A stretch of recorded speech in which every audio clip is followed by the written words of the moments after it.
Shiva creations YouTube ఛానల్కి స్వాగతం. మకర రాశి వారికి గ్రహాల గోచార ఫలితాలు మిశ్రమంగా మరియు శ్రద్ధ వహించాల్సినవిగా ఉన్నాయి. మీ రాశి నుండి 3వ ఇంట్లో శని పరాక్రమ స్థానంలో బలంగా ఉన్నాడు.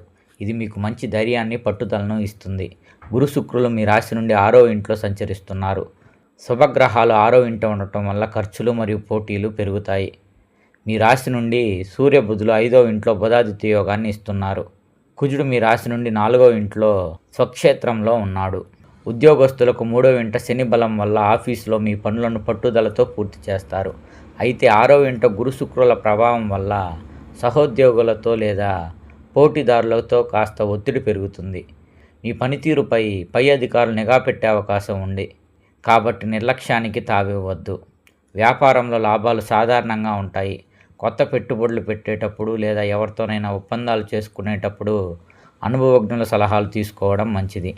ఆదాయ మార్గాలు బాగున్నప్పటికీ 6వ ఇంట ఉన్న గ్రహాల వల్ల ఆకస్మిక ఖర్చులు లేదా అప్పులు చేయవలసిన పరిస్థితులు రావచ్చు. కోర్టు కేసులు లేదా పాత వివాదాల పరిష్కారం కొరకు ధనాన్ని ఖర్చు చేయాల్సి వస్తుంది. ఈ వారం ఎవరికీ పూచీకత్తు సంతకాలు పెట్టవద్దు. 5వ ఇంట సూర్య బుధుల వల్ల పిల్లల చదువులు లేదా వారి ప్రవర్తన మీకు సంతోషాన్ని ఇస్తాయి.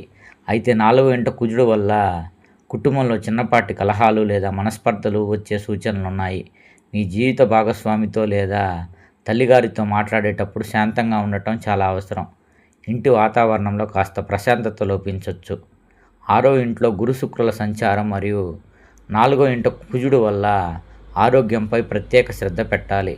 ముఖ్యంగా కడుపు సంబంధిత సమస్యలు, రక్తపోటు లేదా ఛాతీకి సంబంధించిన చిన్నపాటి అసౌకర్యాలు ఇబ్బంది పెట్టవచ్చు. సరైన సమయానికి ఆహారం తీసుకోవడం, ప్రయాణాల్లో జాగ్రత్త వహించడం మంచిది. మే 26, 27 చంద్రుడు మీ రాశి నుండి 9వ ఇంట్లో సంచరించడం వల్ల అదృష్టం కలిసి వస్తుంది. మానసిక ఒత్తిడి తగ్గి దైవ దర్శనాలు చేసుకుంటారు. మకర రాశి అధిపతి శనిదేవుడు కాబట్టి శనివారం నాడు శని చాలీసా పఠించడం లేదా శివాలయంలో నల్ల నువ్వుల నూనెతో దీపం వెలిగించడం చాలా మంచిది. 4వ ఇంట ఉన్న శుక్రుడు శాంతి కోసం మంగళవారం నాడు హనుమాన్ చాలీసా పఠించండి లేదా పేదలకు ఎర్రటి వస్తువులను దానం చేయండి. ధన్యవాదాలు.